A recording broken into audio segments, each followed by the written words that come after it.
Hello students, welcome to our class 10 series. ये series हमारी class 10 की साइंस की सीरीज़ होने वाली है, जिसके अंदर हम साइंस के सारे चैप्टर्स कंप्लीट करने वाले हैं। आज का जो हमारा होने वाला है वो है फर्स्ट चैप्टर, जो कि है केमिकल रिएक्शन एंड इक्वेशंस। तो आज का हम लेक्चर स्टार्ट करने वाले हैं। लेक्चर स्टार्ट करने से पहले मेरी एक छोटी सी आपसे रिक्वेस्ट है, अगर आप हमारे चैनल पर नए हो तो हमारे चैनल को सब्सक्राइब करिए और आपके दोस्तों के साथ, फ्रेंड्स के साथ तो शेयर करिए। तो शुरुआत करते हैं आज के इस लेक्चर की। तो फर्स्ट टॉपिक है हमारे पास, वो है केमिकल रिएक्शन। केमिकल रिएक्शन क्या होती है? जब किसी ओल्ड सब्सटेंस से, यानी कि पुराने सब्सटेंस से मिलकर कोई नया सब्सटेंस बनता है, जिसकी प्रॉपर्टी पुराने वाले सब्सटेंस से टोटली डिफरेंट होती है, वही आपका क्या होता है, एक तरीके से केमिकल रिएक्शन होता है। तो जैसे कि यहाँ पर एग्जांपल है फूड का डाइजेशन होना, ये एक तरीके का केमिकल रिएक्शन का एग्जांपल है। जैसे कि ये हमारे यहाँ पर है एक रस्टिंग ऑफ आयरन, आयरन को जंग लगना, ये भी एक तरीका का आपका केमिकल रिएक्शन है। इसके बाद में है केमिकल इक्वेशंस। केमिकल इक्वेशन क्या होती है? जब आप किसी केमिकल रिएक्शंस को आप एक्सप्रेस करते हो सिंबॉलिकली, मीन्स अगर आप किसी केमिकल रिएक्शंस को उसके फॉर्मूले में लिखते हो, वही आपका क्या होता है, केमिकल इक्वेशन। जैसे कि आपके पास एक यहाँ पर एग्जांपल दे रखा है, वो है मैग्नीशियम को अगर आप जलाते हो विद प्रेजेंस ऑफ ऑक्सीजन, तो फॉर्मेशन होता है किसका, मैग्नीशियम ऑक्साइड का। ये आपका किसका एग्जांपल हो गया, केमिकल इक्वेशंस का। तो कुछ टर्मिनोलॉजी है वो आप देखेंगे पहले यहाँ पे।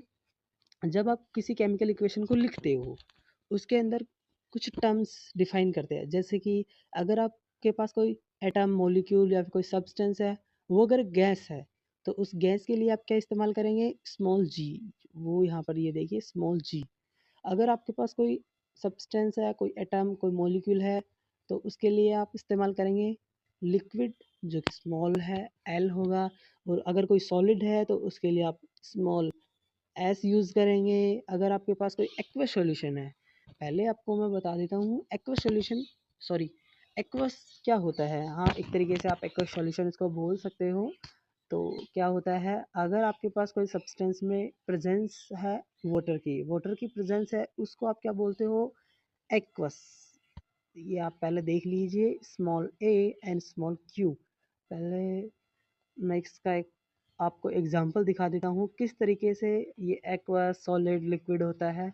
हमारे यहाँ पर एक एग्जांपल दे रखा है, यहाँ पे देखिए, इसके नीचे आपको एक छोटा सा दिख रहा होगा एस, और यहाँ पर आपको दिख रहा होगा एल, स्मॉल एल, यहाँ पे दिख रखा होगा आपको एक्वस। एक्वस मीन्स ये आपका जो कैल्शियम हाइड्रोक्साइड है, ये क्या है, वाटर में डिजोल्व है, तो इसके लिए हमने क्या लिख रखा है यहाँ पे, एक्वस। तो आई होप आप समझ गए होंगे ये small S, small L and aqueous का एक्चुअल में मीनिंग क्या होता है। इसके बाद में हमारे पास एक टर्म, वो है बैलेंस इक्वेशन। बैलेंस इक्वेशन क्या होती है? बैलेंस इक्वेशन का मतलब होता है, अगर आपके पास जितने number of atom reactant side है, उतने ही नंबर ऑफ एटम किधर की तरफ होने चाहिए, प्रोडक्ट साइड। तो पहले मैं आपको बता देता हूँ reactant side and product side क्या होता है। जो आपका इधर देखिए एग्जांपल में आप एक दे रखा है इधर, अगर आयरन के साथ अगर आप H2 का रिएक्शन करवाते हो, तो जो अभी रिएक्शन होने वाला है, या फिर जो आपके पास रिएक्टेंट है, किस किस के साथ रिएक्शन होगी, वो आप लिखते हो लेफ्ट हैंड साइड, वो आपका क्या होता है, रिएक्टेंट। जब रिएक्शन होने के बाद जो फॉर्मेशन होता है, वो आपका कौन किसकी तरफ होता है, राइट हैंड साइड, वो आपका क्या होता है, प्रोडक्ट्स, जो आप इजीली देख पा रहे होंगे यहाँ पर। तो आयरन के साथ वाटर का रिएक्शन होता है, तब आपका Fe2O3 प्लस H2 बनता है। और इसी रिएक्शन को आप बैलेंस कर दोगे, यानी कि number of atom right hand side and number of atom product hand side. तो इसके लिए आप कोफिशिएंट यूज़ करते हैं, जैसे कि यहाँ पर 3 है, यहाँ पर 4 है, यहाँ पर भी 4 है। तो ये क्या है, बैलेंस इक्वेशन है। जितने नंबर ऑफ एटम आपके रिएक्टेंट साइड में है, उतने ही नंबर ऑफ एटम किधर की तरफ है, प्रोडक्ट साइड में। तो आई होप आप समझ गए होंगे। तो हमारा जो नेक्स्ट टर्म है वो है कॉम्बिनेशन रिएक्शन। तो हमने पढ़ा है अभी केमिकल रिएक्शन क्या होती है, केमिकल इक्वेशन क्या होती है, हम बैलेंस क्यों करते हैं इक्वेशंस को। अब आपके पास है केमिकल रिएक्शन कितने प्रकार की होती है। हमारे पास mostly 3 type of chemical reactions है, जो फर्स्ट हमारे यहाँ पर दे रखी है वो है कॉम्बिनेशन रिएक्शन। कॉम्बिनेशन रिएक्शन क्या होती है? जब आपके रिएक्टेंट में दो या फिर दो से ज़्यादा कोई एटम या फिर कोई सब्सटेंस हो, वो मिलकर एक न्यू सिंगल सब्सटेंस बनाते हैं। क्या बनाते हैं? New single substance. यानी कि दो या दो से ज़्यादा चीज़ें जब मिलकर एक नया सिंगल सब्सटेंस बनाती है, वो आपका क्या होता है? Combination reaction.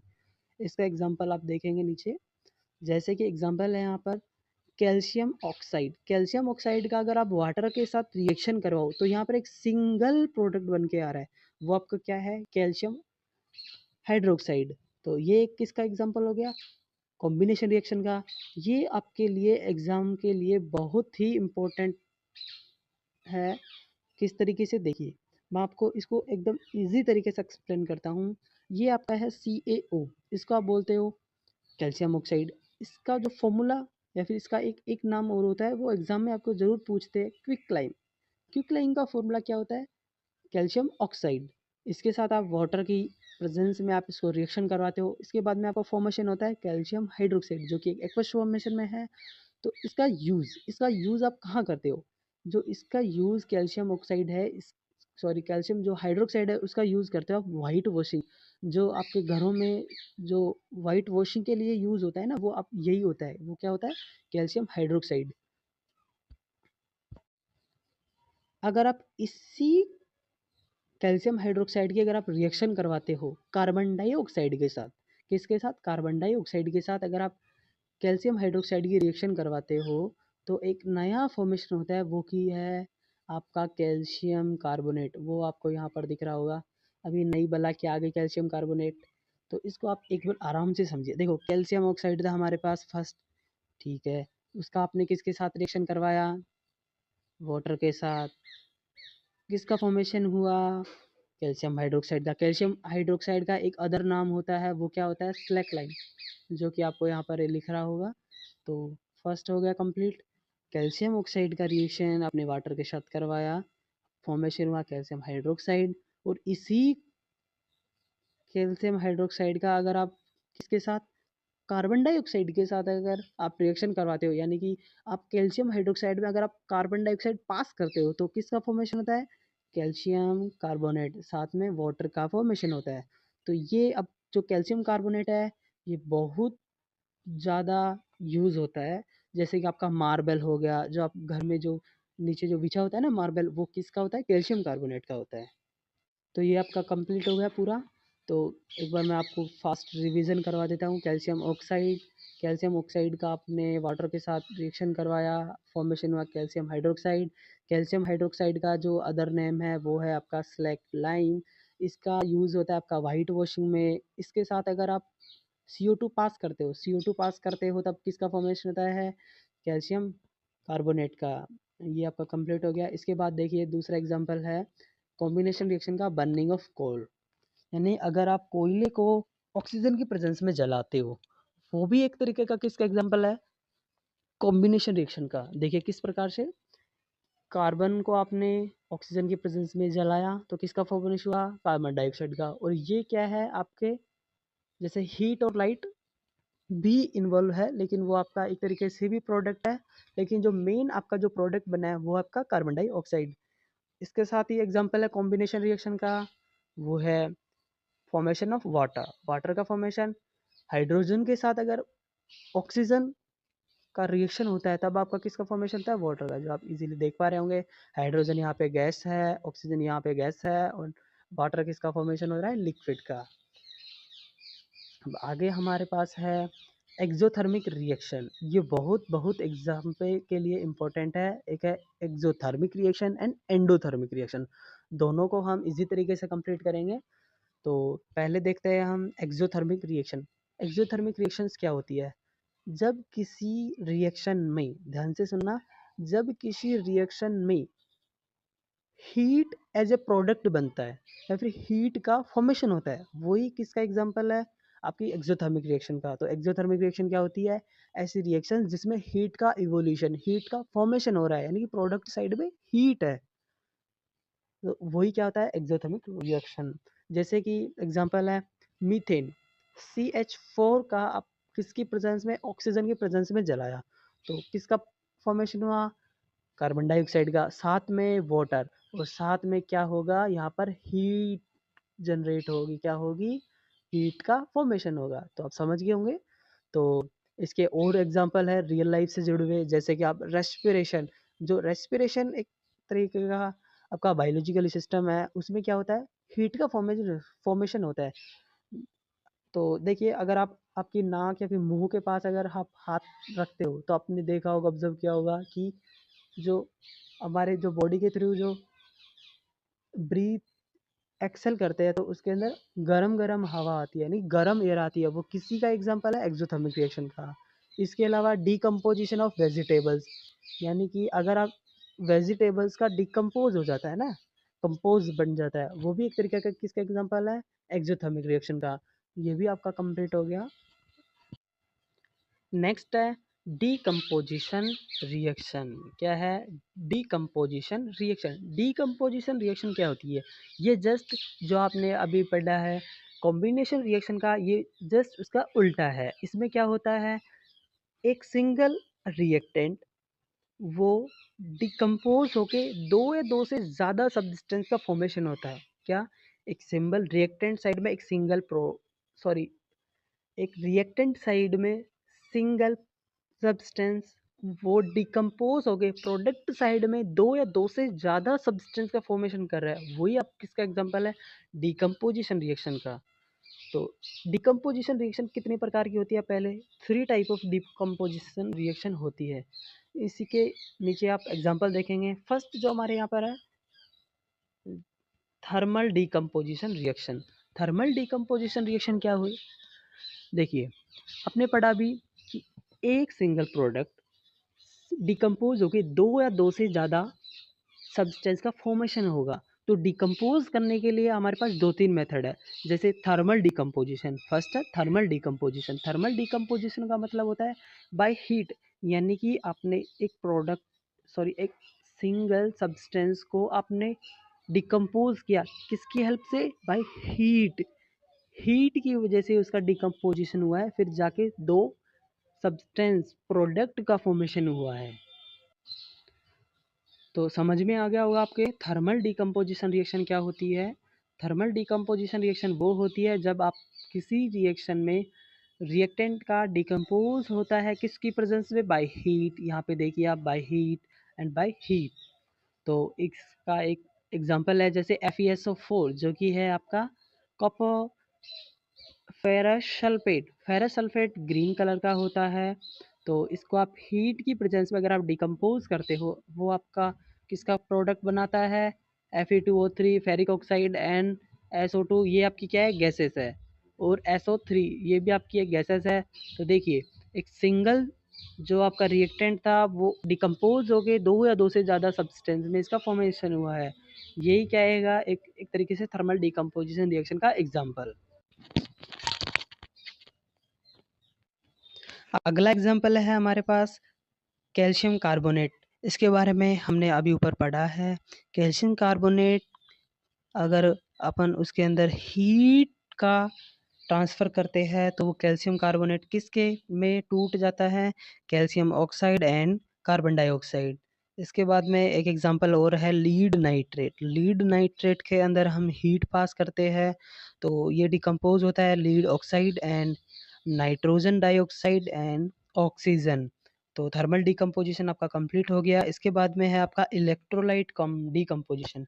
इलेक्ट्रोलाइट डिकम्पोजिशन क्या होता है, देखिए इलेक्ट्रो मतलब कि इलेक्ट्रिसिटी, तो इलेक्ट्रिसिटी के थ्रू डिकम्पोजिशन होता है, वही क्या होता है आपका इलेक्ट्रिकल या फिर इलेक्ट्रोलाइटिक डिकम्पोजिशन। तो इसका एक तो बहुत फेमस एग्जांपल है जैसे वाटर। वाटर क्या है, एक तरीके से उसके अंदर अगर आप इलेक्ट्रिक करंट या फिर इलेक्ट्रिसिटी पास करोगे तो वो आपका क्या, हाइड्रोजन एंड ऑक्सीजन में डिकम्पोज हो जाएगा। तो वो एक किसका एग्जांपल हो गया, इलेक्ट्रोलाइट डिकम्पोजिशन का ना। देखिए यहाँ पर एक छोटा सा एग्जांपल दे रखा है किस तरीके से इलेक्ट्रोलाइट डिकम्पोजिशन होता है। देखिए ये हमारे पास एक बीकर है, बीकर में वाटर है, यहाँ पे एक 6 वोल्ट की बैटरी है, इधर एक टर्मिनल है, यहाँ पे एक स्विच है, ये आपका कैथोड है पॉजिटिव, ये एनोड नेगेटिव है, ये दोनों रोड है जो किसके अंदर है, ये first road and second road दोनों वायर से कनेक्टेड है। तो इसके अंदर अपना वाटर फिल है, तो वाटर के अंदर आप इलेक्ट्रिसिटी का ट्रांसफ़र करोगे तो यहाँ पर क्या होगा, गैस इन्वॉल्व होगी, गैस इवॉल्व होगी। तो वो गैसेस कौन-कौन सी होगी? देखो, वाटर एक सिंगल सब्सटेंस, उसके अंदर आपने क्या किया, हीट का ट्रांसफ़र करवाया। तो आप क्या हुआ, वाटर डिकम्पोज़ हो गया किसके अंदर, hydrogen gas and oxygen gas. इसके बाद में नेक्स्ट है फोटोलिटिक डीकम्पोजिशन। फोटोलिटिक डीकम्पोजिशन का मीन है, फोटो मतलब होता है लाइट, सनलाइट जो होती है ना, उसी को हम क्या बोलते हैं, फोटोलिटिक। तो फोटोलिटिक डीकम्पोजिशन मतलब होता है लाइट की वजह से जिसका डीकम्पोजिशन होता है, यानी कि सनलाइट की वजह से। तो decomposition reaction is carried out by light, तो लाइट की वजह से जिसका डीकम्पोजिशन होगा वो आपका क्या हो जाएगा, फोटोलिटिक डीकम्पोजिशन। उसका एग्जांपल है, देखिए AgCl2, यानी कि AgCl2 का अगर आप सनलाइट की प्रेजेंस में डिकम्पोजिशन करवाओगे तो आपका क्या-क्या फॉर्मेशन होगा, Ag यानी कि सिल्वर प्लस क्लोरीन। तो ये आप एक बार याद कर लेना, जो AgCl है वो आपका वाइट कलर का होता है एंड जो आपका Ag मरकरी है वो आपका किसका होता है, ग्रे कलर का। ओके। इसके बाद में नेक्स्ट एग्जांपल है सिल्वर ब्रोमाइड। सिल्वर ब्रोमाइड भी सिमिलरली किसकी प्रेजेंस में डिकम्पोजिशन होता है उसका, सनलाइट की प्रेजेंस में। देखो AgBr मीन्स सिल्वर ब्रोमाइड, तो सिल्वर ब्रोमाइड का सनलाइट की प्रेजेंस में डिकम्पोजिशन हुआ तो क्या हुआ, सिल्वर प्लस ब्रोमीन, तो सिल्वर ब्रोमीन हो गया। तो इसके बाद में है आपका ये जो सिल्वर ब्रोमाइड का है ना, ये आपके एग्जाम में 1 नंबर का मार्क्स का क्वेश्चन जरूर आता है। किस तरीके से, सिल्वर ब्रोमाइड का यूज़ कहाँ पर होता है, तो जो सिल्वर ब्रोमाइड का यूज़ होता है वो आप वाइट फोटोग्राफी फोटोग्राफी होती है ना, उसके अंदर वाइट फोटोग्राफी में किसका यूज़ होता है, व्हाइट एंड ब्लैक फोटोग्राफी में यूज होता है किसका, आपका सिल्वर ब्रोमाइड का। तो आप याद रखेंगे ये वाला फैक्ट। मैंने आपको ऊपर बताया था 2 प्रकार की रिएक्शंस, एक एक्सोथर्मिक एंड एंडोथर्मिक। एक्सोथर्मिक मैंने बताया था आपको अभी ऊपर।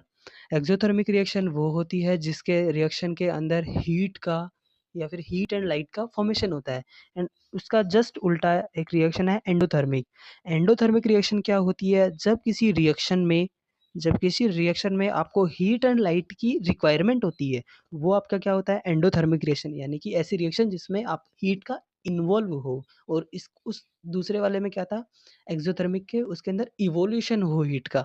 तो देखिए एग्जांपल है BaOH2, यानी कि बेरियम हाइड्रोक्साइड के साथ अगर रिएक्शन करवाते हो NH4Cl, यानी कि अमोनिकल क्लोराइड, तो किसका फॉर्मेशन होता है, BaCl2 and NaOH, ammonium hydroxide. तो इसके अंदर क्या है, आपको एनर्जी की क्या है, रिक्वायरमेंट है, यानी कि आप अगर इसके अंदर हीट इन्वॉल्व करोगे, क्या हीट इन्वॉल्व करोगे, तभी जाके ये रिएक्शन आपकी होगी, यानी कि विदाउट हीट या फिर विदाउट एनर्जी के ये वाली रिएक्शन आपको नहीं पॉसिबल है। तो समझ गए होंगे आप exothermic reaction and endothermic. Exam में ये क्वेश्चंस वैसे 2 या फिर 3 मार्क्स का ज़रूर पूछते हैं, what is difference between exothermic and rear and endothermic, इनके एग्जांपल आप याद कर लेंगे एक बार। हमने पढ़ी थी अभी एक कॉम्बिनेशन रिएक्शन, फिर आपने पढ़ा एक डिकम्पोजिशन रिएक्शन, इसके बाद में है हमारे पास एक डिस्प्लेसमेंट रिएक्शन। डिस्प्लेसमेंट रिएक्शन क्या होती है, नाम से यह आ रहा होगा ना, डिस्प्लेस, यानी कि किसी को डिस्प्लेस कर देना, यानी कि किसी को किसी की जगह से हटा देना, वही क्या होता है आपका डिस्प्लेसमेंट रिएक्शन। तो देखिए यहाँ पर आप कॉपर सल्फेट के साथ रिएक्शन है फेरस, यानी कि जो आप आयरन है, आयरन क्या करेगा, कॉपर को हटा देगा, कॉपर को हटा देने पर क्या हो जाएगा, आयरन सल्फेट के साथ जुड़ जाएगा एंड कॉपर रिमूव हो जाएगा। तो देखिए एकदम क्लियर कि आयरन के साथ कॉपर सल्फेट का रिएक्शन हुआ एंड बना क्या प्रोडक्ट में, फेरस सल्फेट एंड कॉपर। यानी कि इधर क्या होता है, एक हायर एलिमेंट, यानी कि एक हायर एलिमेंट लोअर एलिमेंट को डिस्प्लेस कर देता है, क्या, हायर एलिमेंट लोअर एलिमेंट को डिस्प्लेस कर देता है, वो उसकी जगह पर आ जाता है एंड जो डिस्प्लेस हुआ था वो सिंगल रह जाता है।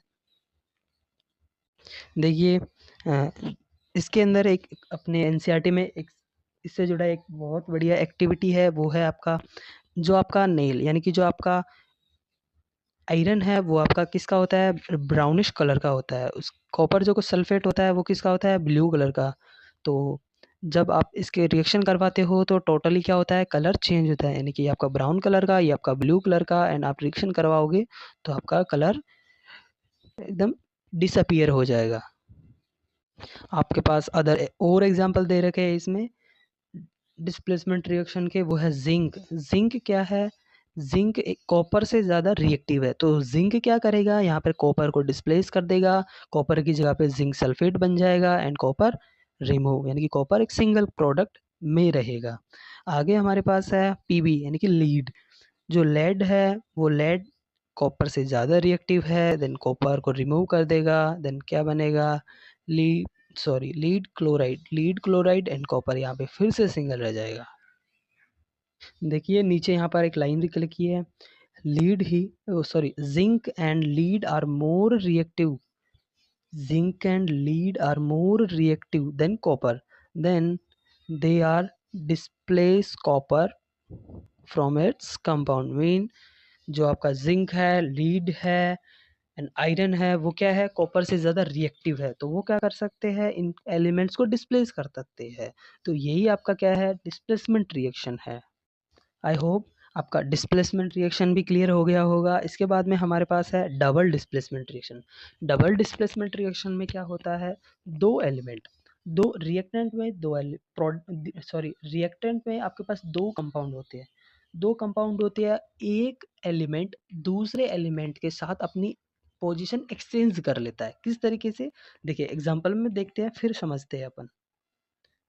यहाँ पर दे रखा है, देखो सोडियम सल्फेट, सोडियम सल्फेट एक आपके पास कंपाउंड है, एक है बेरियम क्लोराइड।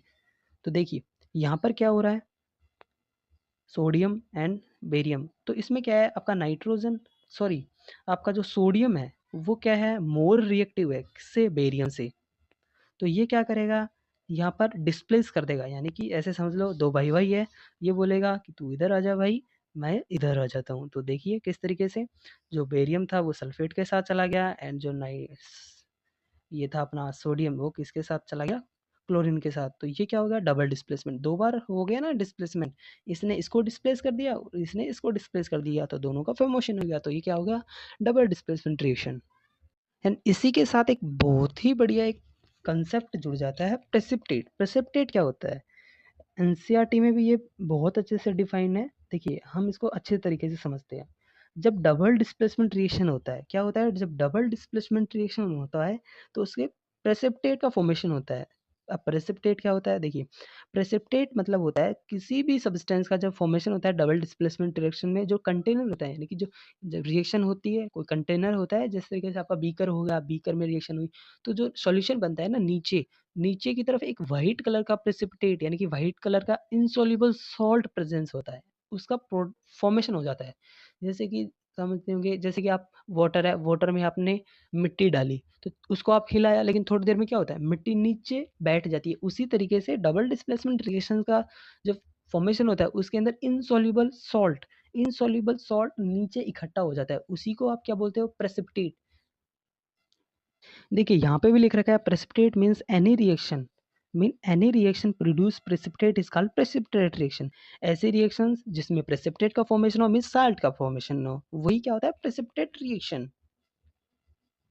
उसका एक अच्छा सा एग्जांपल दे रखा है, जैसे लीड नाइट्रेट है, लीड नाइट्रेट के साथ आप रिएक्शन करवाओ, के आई मीन्स पोटेशियम आयोडाइड, तो यहाँ पे लीड आयोडाइड का फॉर्मेशन होता है, and KNO3 means potassium nitrate का फॉर्मेशन होता है। तो आपको दिख रहा होगा यहाँ पर, देखिए ये जो एरो वाला साइन है ना नीचे की तरफ, ये किसका साइन दिखा रहा है, प्रेसिपिटेट रिएक्शन का, यानी कि ये एक तरीके की है प्रेसिपिटेशन रिएक्शन, यानी कि जो आपका लीड आयोडाइड है वो क्या है, इनसॉल्युबल साल्ट है, वो आपका जो कंटेनर है, बीकर है, वो नीचे एकदम नीचे बैठ जाएगा, यानी कि वो सॉल्यूशन में घुलेगा नहीं। आई होप प्रेसिपिटेट रिएक्शन आपको समझ में आ गई होंगी। इसके बाद में जो हमारा एक अलग कंसेप्ट है वो है आपका ऑक्सीडेशन एंड रिडक्शन। तो इसको आप क्लियर एक तरीके से समझेंगे हम। देखो ऑक्सीडेशन क्या होता है, रिडक्शन क्या होता है। देखो ऑक्सीडेशन का मतलब होता है किसी भी रिएक्शन में कोई भी एलिमेंट का ऑक्सीडाइज होना, वही क्या हो गया आपका ऑक्सीडेशन। एंड किसी भी रिएक्शन में किसी भी एलिमेंट में क्या होता है, रिडक्शन होने को ही क्या बोलते हैं, रिडक्शन। देखो एग्जाम्पल से आप अच्छे से समझेंगे। पहले मैं एक लिखवा देता हूँ। देखो ऑक्सीजन का जुड़ना क्या होता है, oxidation, and remove of hydrogen mean oxidation. ये क्या होगा आपका टोटल ऑक्सीडेशन। इसको आप एक बार लिख लेंगे। इनमें क्या है, बहुत थोड़ा कंफ्यूजन होता है, एक बार लिख लेंगे ना तो क्लियर हो जाएगा।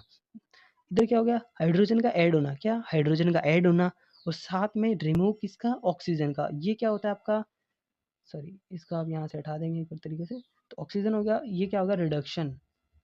ये किसका होगा, एग्जाम्पल हो गया रिडक्शन। देखिए ऑक्सीजन का ऐड होना या फिर हाइड्रोजन का हटना, वो क्या होता है आपका ऑक्सीडेशन। एंड हाइड्रोजन का ऐड होना या फिर रिमूव होना किसका, ऑक्सीजन का, तो ये किसका एग्जांपल हो गया, रिडक्शन का। देखो एग्जांपल में अप्लाई करके देखते हैं, फिर आपको समझ में आ जाएगा। देखो कॉपर है, कॉपर के साथ ऑक्सीजन है। देखो कॉपर के साथ ऑक्सीजन जुड़ गया, यानी कि मैंने बताया था अभी ना, कॉपर के साथ ऑक्सीजन जुड़ गया, यानी कि ऑक्सीजन का ऐड होना है, क्या होता है ऑक्सीडेशन। तो यहीं पर लिख रखा है ना कि ऑक्सीडेशन क्या होता है, कॉपर के साथ ऑक्सीजन का ऐड होना, वही क्या हो गया आपका कॉपर ऑक्साइड मीन्स ऑक्सीजन का ऐड होना मीन्स ऑक्सीडेशन। जैसा कि अभी अपन ने देखा ऑक्सीडेशन क्या होता है। इसके बाद में है अपना रिडक्शन। रिडक्शन क्या होता है, देखो इस एग्जांपल में देखो एक बार, कॉपर ऑक्साइड के साथ क्या है, हाइड्रोजन। तो देखो हाइड्रोजन क्या करेगा, ऑक्सीजन को अपने पास ले लेगा, और इधर क्या हो जाएगा, वाटर बन जाएगा, एंड कॉपर अकेला रह जाएगा।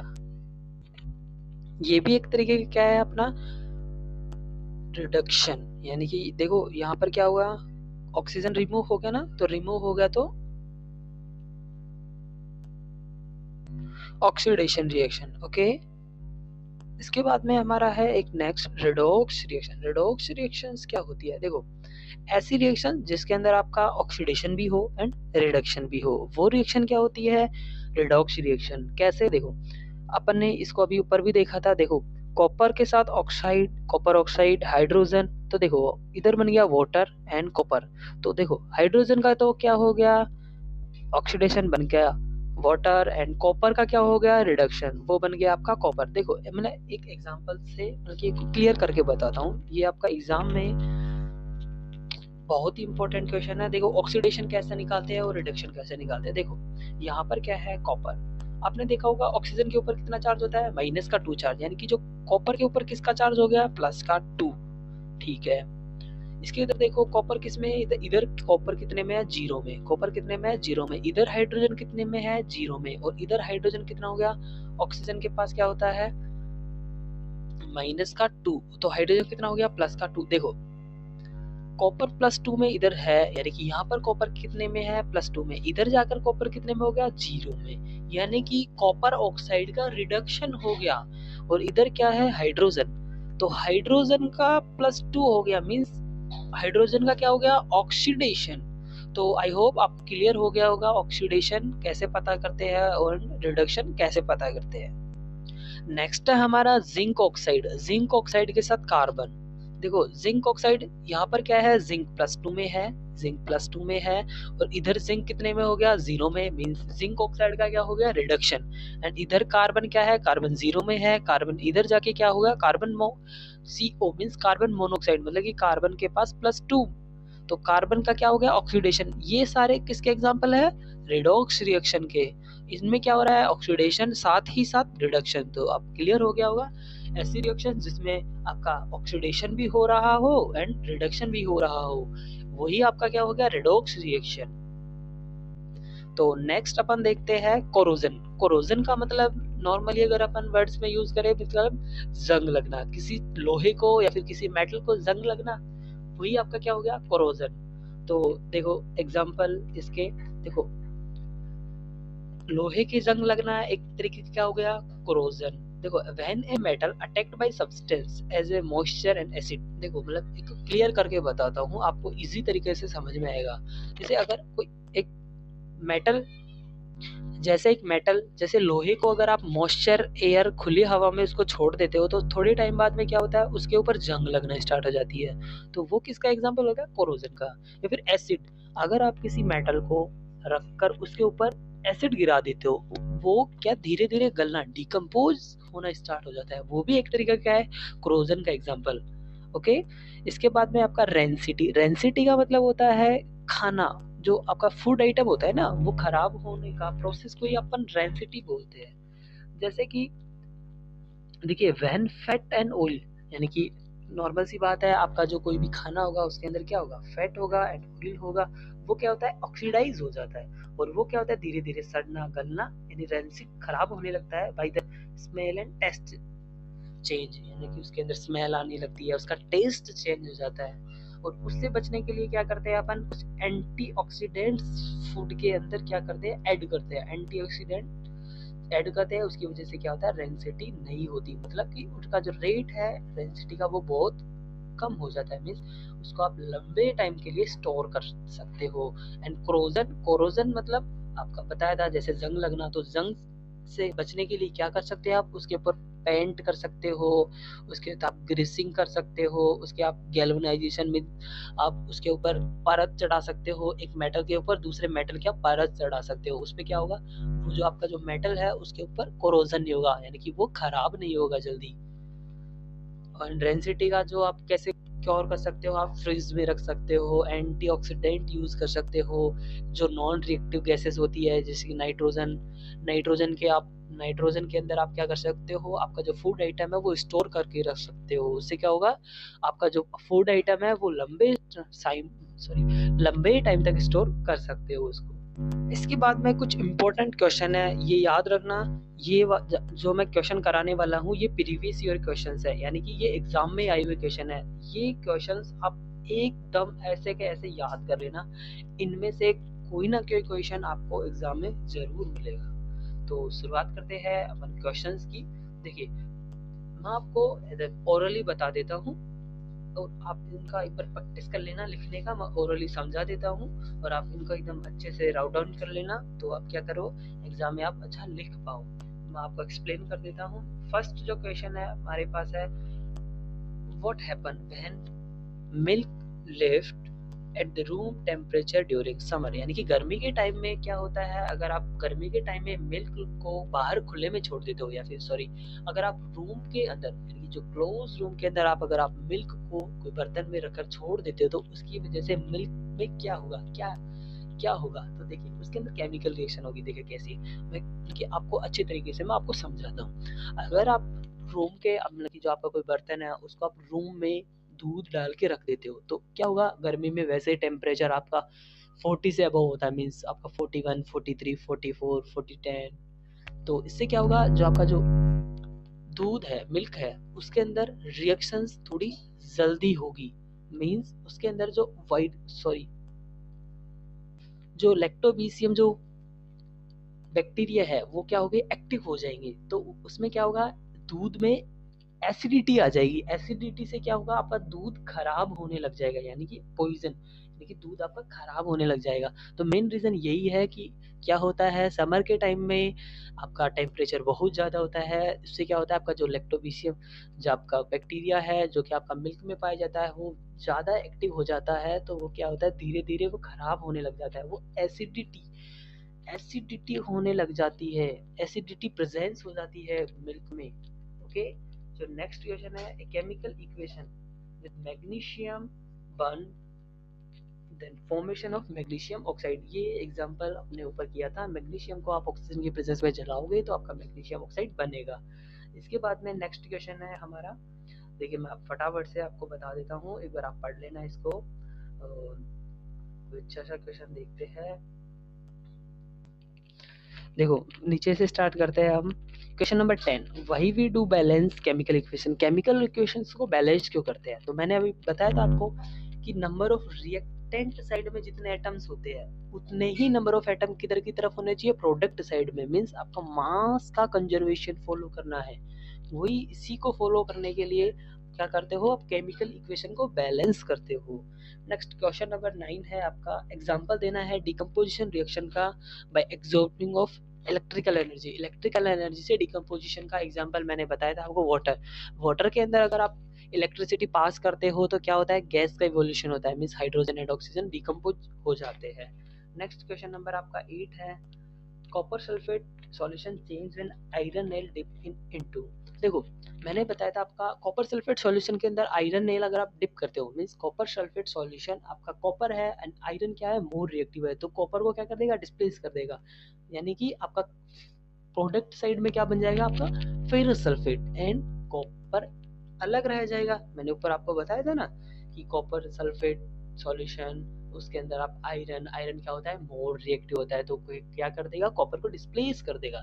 डिस्प्लेस करने के बाद फॉर्मेशन हो जाएगा फेरस सल्फेट का, कॉपर अकेला रह जाएगा। नेक्स्ट क्वेश्चन नंबर है 7। Next, name the type of reactions which energy is absorb. देखो मैंने बताया था ना आपको भी, एब्जॉर्ब एनर्जी, ऐसी रिएक्शंस जिसके अंदर एनर्जी एब्जॉर्ब हो, मींस एनर्जी रिक्वायर हो, वो क्या होता है, एंडोथर्मिक रिएक्शन। ठीक है, ये वाले क्वेश्चन अपन ने भी कर लिए। नेक्स्ट क्वेश्चन है अपने, नीचे चलते हैं। ये आपके क्वेश्चन है, ये 2 मार्क्स क्वेश्चन है, ये अच्छे क्वेश्चन है। देखिए फर्स्ट क्वेश्चन है हमारे पास, write down observation of indicate of chemical reactions, mean आप कैसे पता कर सकते हो कि एक रिएक्शन हुई है या फिर नहीं हुई है। मैंने बताया था ना आपको कि रिएक्शन होती है तो कैसे पता चलता है, उसके अंदर कोई फिजिकल स्टेट में चेंज होता है, मींस गैस से आपका सॉलिड हो गया, सॉलिड से लिक्विड हो गया, एंड उसके अंदर टेम्परेचर में चेंज आ गया, या फिर उसके अंदर गैस का फॉर्मेशन हो गया, या ऐसे कुछ एग्जांपल है जैसे आप पता कर सकते हो कि केमिकल रिएक्शन का ऑकरेंस, केमिकल रिएक्शन हुई है या फिर नहीं हुई है। इसके बाद में देखिए कैसे, क्वेश्चन नंबर 2 है, why respiration consider exothermic reaction.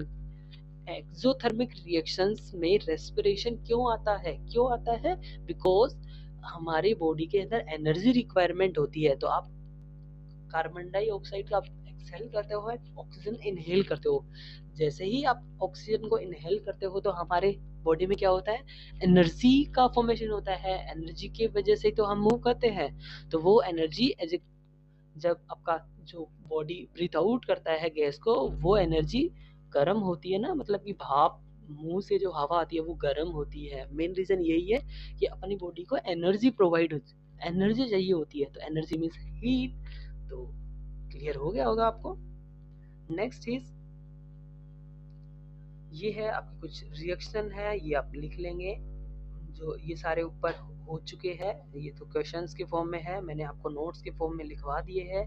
ये सारे नोट्स आप अपनी कॉपी में राइट डाउन कर लेंगे, क्योंकि मैं इनके पीडीएफ आपको नहीं दे पाऊंगा, बिकॉज अगर आप लिखोगे तो आपकी प्रैक्टिस ज़्यादा होएगी, आपको थोड़ा कम, देखिए आपको याद थोड़ा जल्दी हो जाएंगे। मैं अगर आपको पीडीएफ दे दूंगा तो आप पीडीएफ से पढ़ने लग जाओगे, अगर आप लिखोगे खुद तो थोड़ा बेटर रहेगा, आप उनको मल्टीपल टाइम रिवाइज कर सकते हो। ओके, देखो नेक्स्ट क्वेश्चन है आपका क्वेश्चन नंबर 6। देखो एक बार, देखो ए बैग, मतलब कि जो आपका पोटैटो चिप्स होता है, जो कि आपका पोटैटो चिप्स होता है ना, वो पैकेट में आता है, वो उसके अंदर नाइट्रोजन गैस की होती है। मैंने बताया था आपको कि nitrogen gas non reactive gas होती है, यानी कि वो आपके फूड को खराब नहीं होने देती, यानी कि उसको रेंसिड, यानी कि उसको खराब नहीं होने देती।